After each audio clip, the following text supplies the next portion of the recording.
मला जाणवलं त्यांना याच्यात मी प्रश्न जे विचारले त्याची उत्तरं त्यांच्याकडे नव्हती। मी पहिला साधा प्रश्न विचारला की त्याच्यात आरोपी किती होते हे त्यांना माहित नव्हतं।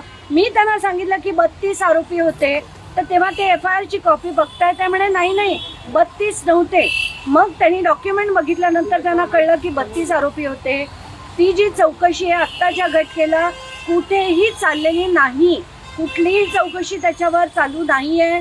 आत्ताच्या घटनेला पोलिसांनी मला वाटतं FIR करायचा म्हणून केला, कारण कसं असतं हे राजकारणात असेच सगळे धंदे असतात।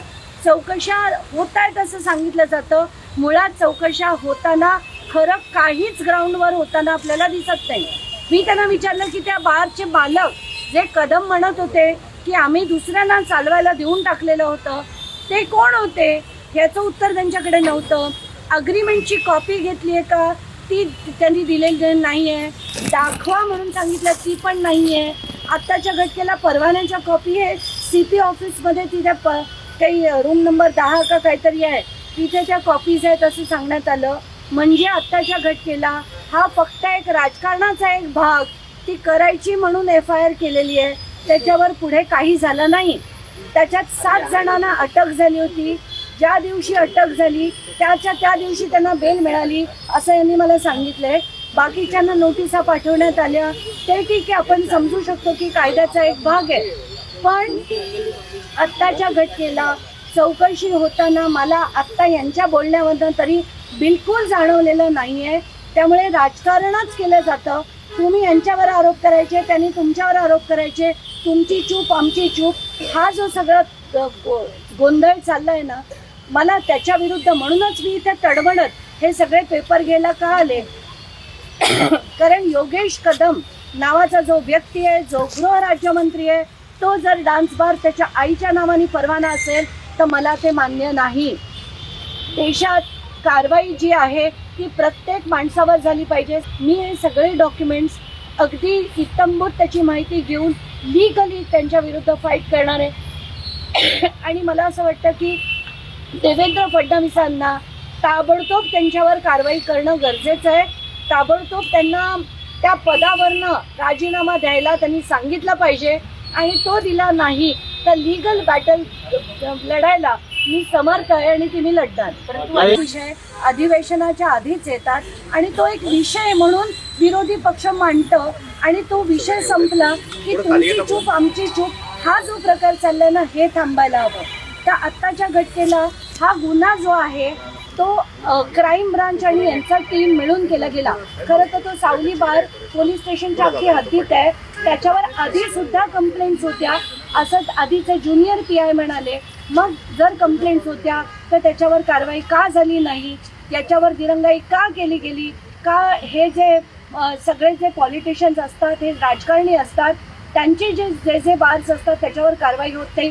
आत्ताच्या घटनेला इतरही ते 2 असेच बार्स चालतात त्याची देखील माहिती मी घेतली आहे। तिथे सुद्धा रेड करायला मी क्राईम डिपार्टमेंटला विनंती करणार आहे, त्यांना लेखी कंप्लेंट देणार आहे की रँडम चेक्स या सगळ्या गोष्टींवर झाले पाहिजेत।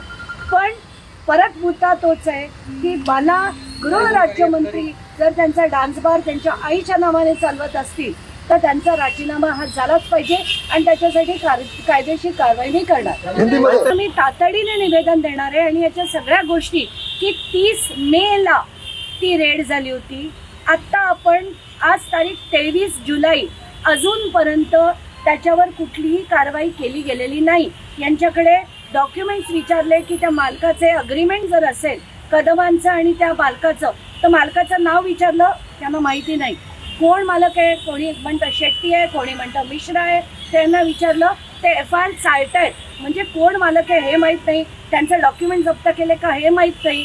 इतकी मस्त चौकशी चालली आहे की तब्बल 2 महिने उलटून गेले। 30 मे ते 23 जुलै अजूनपर्यंत चौकशी कुठेही काहीही झालेली मला दिसत नाहीये। आता जे आयो होते ते जागेवर नव्हते, पण सिनियर PI ना या सगळ्या गोष्टी माहिती असायला हव्या होत्या, त्या आत्ता त्यांना माहिती नाहीये।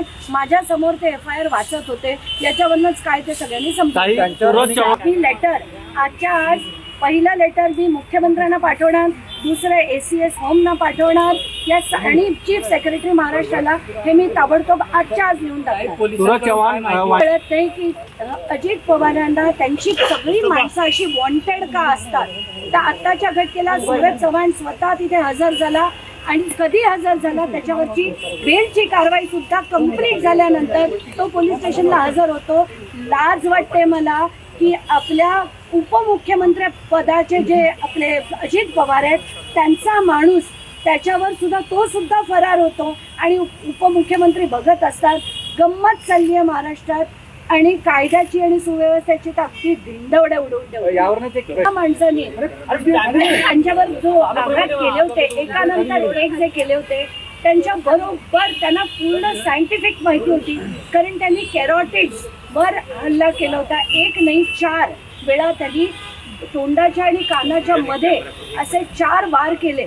त्यांनी श्वासनलिका जी होती त्याला इजा केली होती. हातावर बोटावर गुडघ्यावर जे त्यांच्यावर वार होते ते मला बघून म्हणजे ही किती विकृत माणसं आहेत आणि कुठेतरी मला असं वाटतंय ते थांबायला हवं. म्हणूनच महाराष्ट्रात वाचवा महाराष्ट्राला हे आंदोलन आम्ही सुरू करतोय.